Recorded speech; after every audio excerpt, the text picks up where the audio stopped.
السلام علیکم ورحمۃ اللہ وبرکاتہ۔ بسم اللہ والحمد للہ والصلاة والسلام علی اشرف الانبیاء والمرسلین وعلی آلہ وصحبہ اجمعین، اما بعد۔ ماہ رمضان میں اس کی 15ویں تاریخ کے گزرنے کے بعد وتر کی آخری رکعت کے اعتدال میں قنوت پڑھنا سنت ہے۔ تنہا نماز پڑھتے وقت قنوت رسول یعنی اللہم اہدنی والی قنوت اور قنوت عمر یعنی اللہم انا نستعینک والی قنوت، دونوں کو پڑھنا یعنی دونوں قنوت کو جمع کرنا سنت ہے۔ توجہ سے سنیے، یہ سنت کس کے لیے؟ تنہا نماز پڑھنے والے کے لیے۔ تنہا نماز پڑھنے والے کے لیے دونوں قنوت کو جمع کرنا سنت ہے۔ تنہا نماز پڑھنے والے کے لیے دونوں قنوت کو جمع کرنا وتر کی نماز میں ہی سنت نہیں بلکہ یہ فجر کی نماز میں بھی سنت ہے۔ یعنی تنہا نماز پڑھنے والا سال بھر نماز فجر میں بھی دونوں قنوت کو جمع کر سکتا ہے، بلکہ اس کے لیے دونوں قنوت کو جمع کرنا سنت ہے۔ لیکن یہ سنت امام کے لیے نہیں، امام ایک ہی قنوت پڑھے گا۔ ہمارے کوکن کے اکثر مساجد میں امام ماہ رمضان میں 15ویں تاریخ کے بعد نماز وتر میں قنوت رسول اور قنوت عمر دونوں پڑھتے ہیں، دونوں قنوت کو جمع کرتے ہیں۔ یہاں سوال یہ ہے کہ وتر کے امام کا دونوں قنوت کو جمع کرنا صحیح ہے یا غلط، درست ہے یا نادرست؟ یہاں اسی سلسلے میں گفتگو ہوگی انشاءاللہ عز و جل۔ سب سے پہلے یہ سمجھ لے کہ امام کے لیے نماز وتر میں ہو یا نماز فجر میں دونوں قنوت کو جمع کرنا مکروہ ہے۔ کیا ہے؟ مکروہ ہے۔ وہ بھی ایسی قرات ہے جس کے سبب امام کو بھی جماعت کا ثواب نہیں ملے گا، نہ ہی مقتدی کو ملے گا۔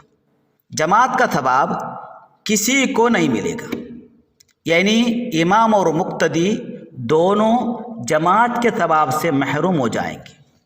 اگر کوئی وتر کی نماز تنہا پڑھ رہا ہو تو رمضان میں 15ویں تاریخ کے بعد دونوں قنوت کو جمع کر سکتا ہے۔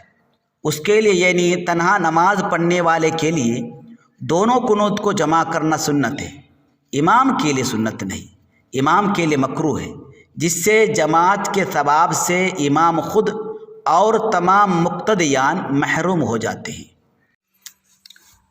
اس مسئلے کو مزید سمجھنے کے لیے چند وضاحت سن لیجئے۔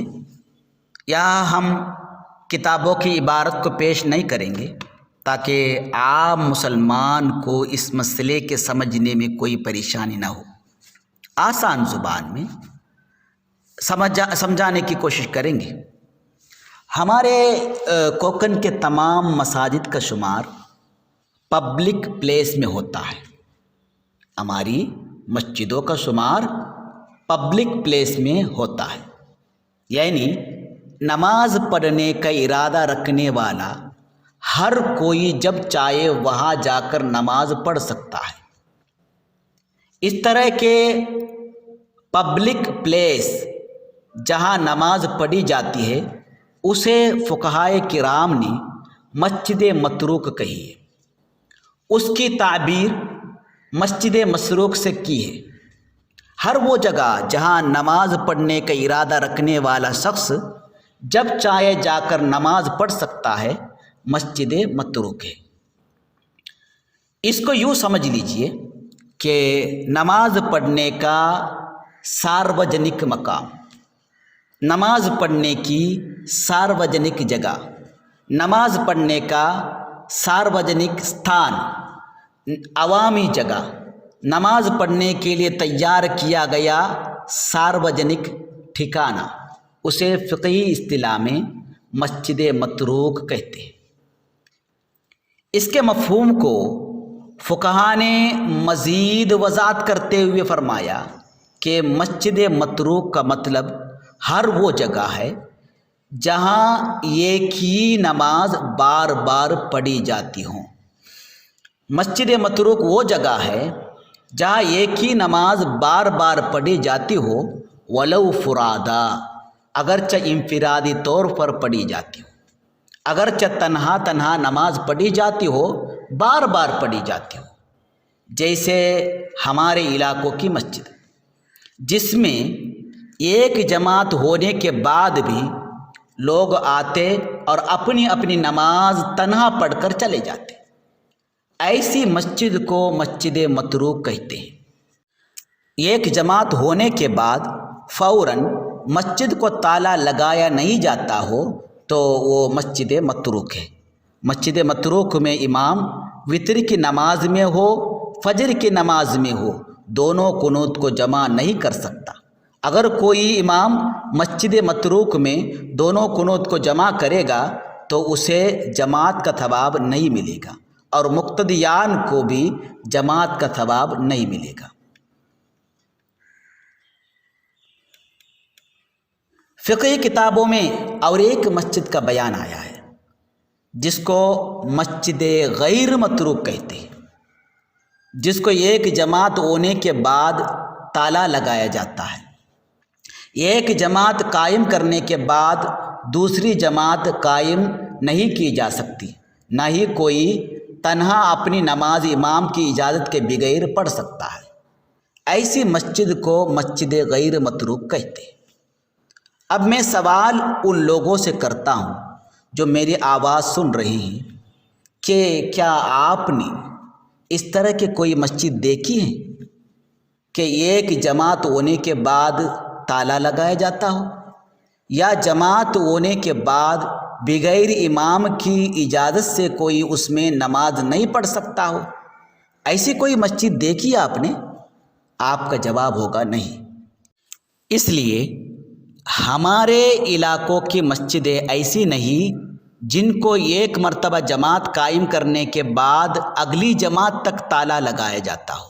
یعنی ہمارے علاقوں میں جو مسجدیں ہیں وہ متروک ہیں، غیر متروک نہیں، اور جس میں ایک ہی جماعت چلتی ہے اور جماعت کے فوراً بعد تالا لگایا جاتا ہے، وہ غیر متروک ہے۔ یہاں آپ نے متروک اور غیر متروک کا فرق سمجھا۔ اب سنیے، مسجد غیر متروک میں محدود مقتدی ہو تو ان کی اجازت سے امام دونوں قنوت کو جمع کر سکتا ہے۔ امام کس مسجد میں دونوں قنوت کو اکٹھا کر سکتا ہے؟ کس مسجد میں؟ مسجد غیر متروک میں۔ کس مسجد میں نہیں؟ مسجد متروک میں نہیں۔ یعنی مسجد متروک میں دونوں قنوت کو امام اکٹھا نہیں کر سکتا۔ مسجد غیر متروک میں مقتدیوں کی اجازت سے دونوں قنوت کو جمع کر سکتا ہے۔ آپ جس مسجد میں نماز پڑھتے ہیں کیا وہ غیر متروک ہے؟ غیر متروک مطلب ایک جماعت ہونے کے بعد دوسرے جماعت تک تالا لگایا جاتا ہو۔ کیا آپ جس مسجد میں نماز پڑھتے ہیں اس مسجد کو ایک جماعت کے بعد تالا لگایا جاتا ہے؟ آپ کا جواب نہیں میں ہوگا۔ تو آپ جس مسجد میں نماز پڑھتے ہیں وہ غیر متروک مسجد نہیں، اس لیے وہ متروک مسجد ہے۔ ہمارے علاقوں میں جتنی بھی مسجدیں ہیں وہ تمام متروک مسجدیں ہیں۔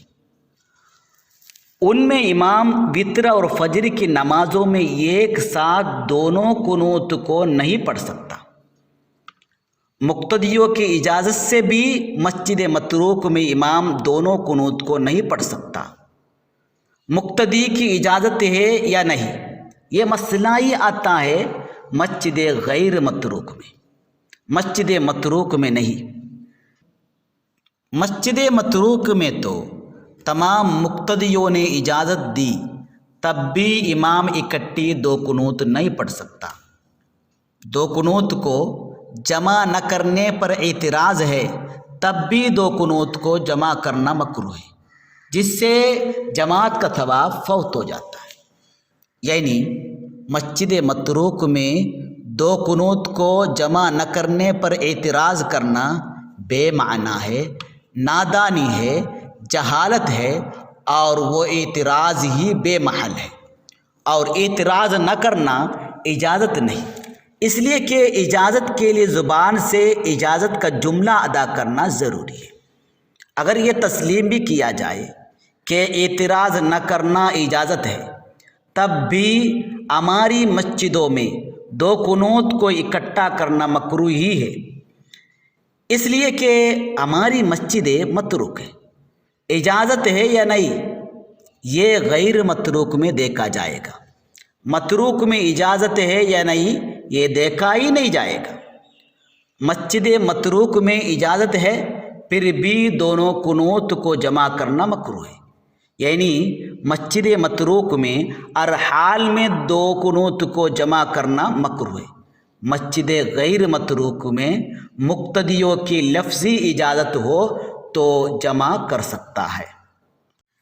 امام اسی وقت دو قنوت کو وتر کی نماز میں جمع کر سکتا ہے جب 7 شرطیں پائی جائے۔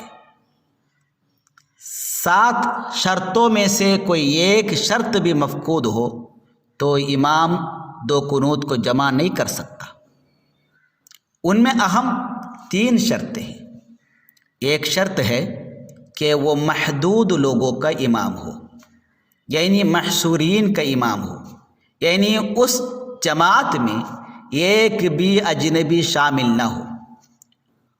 دوسری شرط ہے کہ نماز مسجد غیر متروک میں پڑھی جا رہی ہو۔ نماز کس مسجد میں پڑھی جا رہی ہو؟ غیر متروک میں پڑھی جا رہی ہو۔ تیسری شرط، تمام مقتدیوں نے لفظاً اجازت دی ہو، یعنی اجازت کا جملہ ادا کیا ہو، زبانی اجازت دی ہو۔ لفظاً اجازت ضروری ہے، صرف اعتراض نہ کرنا اور اعتراض جمع نہ کرنے پر کرنا لفظاً اجازت مانی نہیں جائے گی۔ یہ رہی دونوں قنوت کو جمع کرنے کی بڑی 3 شرطیں۔